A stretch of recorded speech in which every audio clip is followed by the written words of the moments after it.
ஸ்ரீராம ஜெயம். வணக்கம். ஸ்ரீராமன் இருக்கும் இடமே அயோத்தி. இது சீதைக்கு மட்டுமல்ல, இன்னும் பலருக்கு. அயோத்திய காண்டம் நகர் நீங்கு படலம். தசரதர் கொடுத்த 2 வரங்களையும் சமயம் பார்த்து யூஸ் பண்ணிக்கிட்டாங்க கைகேயி. தன் மகன் பரதன் நாடாள வேண்டும், ஸ்ரீராமன் காட்டுக்கு போக வேண்டும்னு கேட்டாங்க. இதை கேட்ட தசரதர் துடிச்சு போயிட்டாரு. மண்ணை கீழ் தருகிறேன், என் கண்ணை கேட்காதே, ராமனின்றி என்னால் உயிர் வாழ முடியாதுன்னு கெஞ்சினாரு. நான் கேட்ட வரங்களை கூட இல்லையே என்னை சாகவிடு என்று இறுதி ஆணை பிறப்பித்தாள் கைகேயி. எதையும் மாற்ற இயலாது தவித்தார் தசரதர். எனக்கு முன்னர் நீ வனம் செல்லும் காட்சியை என்னால் காண முடியாது. அப்படி நடந்தால் உனக்கு முன்னர் நான் அந்த விண்ணுலகை அடைவேன் அப்படின்னு தசரதர் அழுது துடிச்சாரு. இந்த பக்கம் கோசலை. ராம லக்ஷ்மண பரத சத்ருக்கன் 4 இடத்துமே அன்பில் எந்த வேறுபாடும் காட்டாத கோசலை பரதன் தான் நாடாள வேண்டும் என்ற முதல் கட்டளையை மகிழ்ச்சியா ஏற்றுக்கிட்டாங்க. பாவன் கோசலைக்கு தெரியவில்லை மன்னரின் 2வது கட்டளை.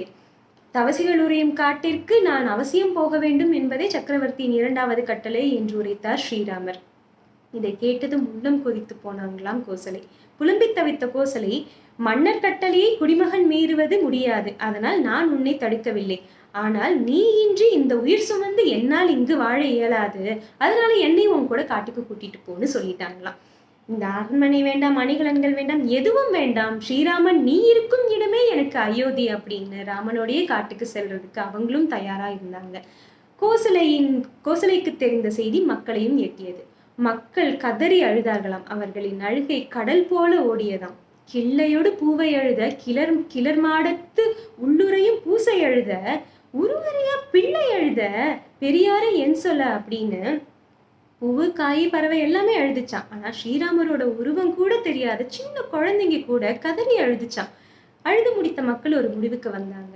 இந்த உலகத்தையே தன்னுடையதாக கொண்ட ஸ்ரீராமர் இல்லாத இந்த நாட்டில் வாழ்வதற்கு பதிலாக நாமும் அவருடனேயே சென்று அந்த காட்டில் வசித்தால் பாம்பு புற்றுகள் நிறைந்த காடு கூட மக்கள் வசிக்கும் நாடாயிடும். ஸ்ரீராமர் எங்க இருக்காரோ அதுதான் எங்களுக்கு அயோத்தின்னு அவரோடையே காட்டுக்கு செல்ல தயாரானாங்க. மக்களுக்கே இப்படி என்றால் ஸ்ரீராமரின் நிழலான லக்ஷ்மணரின் நிலை? காலை இளஞாயிறு உச்சிக்கு வந்தார் போல் வெப்பம் கொண்டாராம் லக்ஷ்மணர். அண்ணனுக்கு முடிசூட முடியாவிட்டால் என்ன, நானும் அண்ணனுடன் காடு செல்வேன்னு தீர்மானிக்கிறாரு.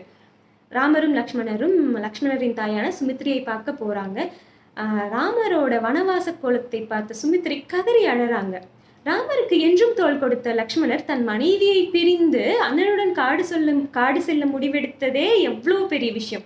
ஆனால் சுமித்ரை அதற்கும் ஒரு படி மேல் போய், மகனே இவன் பின் செல், தம்பி எனும்படி அன்று, அடியாரனின் ஏவல் செய்தி, மண்ணும் நகர்க்கு இவன் வந்தடின் வா, அது அன்றே முன்னம் முடி. அதாவது நீயும் அண்ணனோட காட்டுக்கு போன்னு தன் மகனையும் கூட அனுப்பி வைக்கிறா. அதோடு இல்ல, நீ தம்பியாக போக முடியாது, அவனுக்கு என்ன வேணும்னு கேட்டு செய்யற தொண்டனாக போ.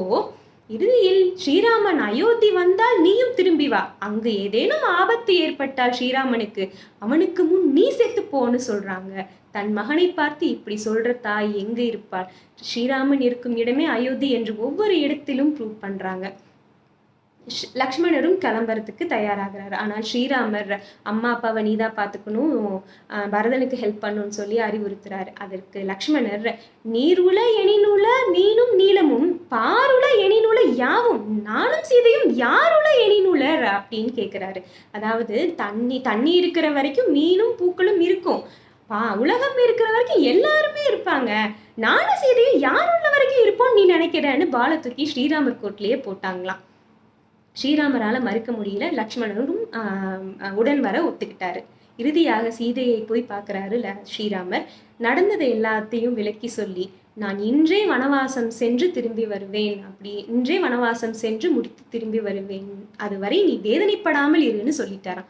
தன் கணவர் வனம் செல்வதையோ ராஜ்யத்தை இழந்ததையோ எண்ணி வருத்தப்படாத சீதாதேவி, நான் இல்லாமல் நீ வேதனைப்படாமல் இருன்னு சொல்லிட்டாரேன்னு ரொம்ப கவலைப்பட்டாங்களாம். ஸ்ரீராமர் அதற்கு, உன் பஞ்சு போன்ற பாதங்கள் அந்த வெப்பத்தையும் கூரிய கற்களையும் தாங்காதேன்னு தாமா அப்படி சொன்ன, உன்னை பிரிஞ்சு என்னால மட்டும் இருக்க முடியுமான்னு சமாதானப்படுத்தினாராம்.